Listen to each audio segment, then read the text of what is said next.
नाज़रीन, लाजवान न्यूज़ पर हम आपको एक अहम खबर दिखाने जा रहे हैं। विद्या मंदिर अमरोवाला ने जोश व खरोश के साथ योम असातिज़ा मनाया।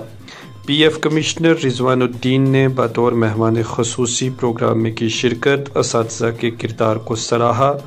माहौलियात के तहत ख़ुसूसी हमदर्दी, रेलवे रोड से स्कूल तक 5.5 किलोमीटर का सफ़र साइकिल पर तय किया।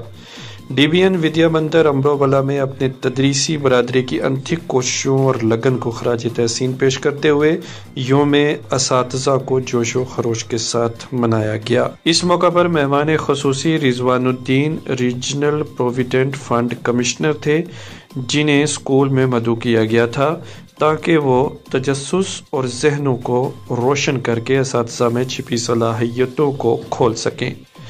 उन्होंने माहौलियात के तहत ख़ुसूसी हमदर्दी के सिलसिला में रेलवे रोड से स्कूल तक 5.4 किलोमीटर का सफ़र साइकिल पर तय किया। मौसूफ ने यह सफ़र सिर्फ 15 मिनट में तय किया और माजी करीब में उन्होंने साइकिल पर सफ़र करके कई तकारीब में शिरकत की है। दरियासना उन्होंने अपने कीमती बसीरत का इश्तराक किया और असातिज़ा की हौसला अफजाई की कि वो अहदाफ का तयन करके अपने अंदर मौजूद सलाहियत को तलाश करें और उस सलाहियत को अपने आप का एक बेहतर विज़न बनने के लिए ज़रब दे, जो उन्हें मुस्तकबिल की नस्ल को तक़वियत बख्शने के लिए बाअख्तियार बनाए।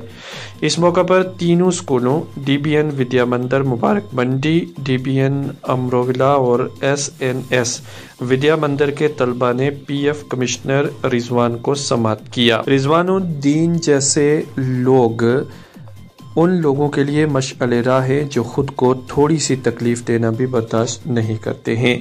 इतने बड़े ओहदे पर फायज रहना और इस तरह से माहौलियात से मोहब्बत भी होना अपने आप में एक बड़ी मिसाल है।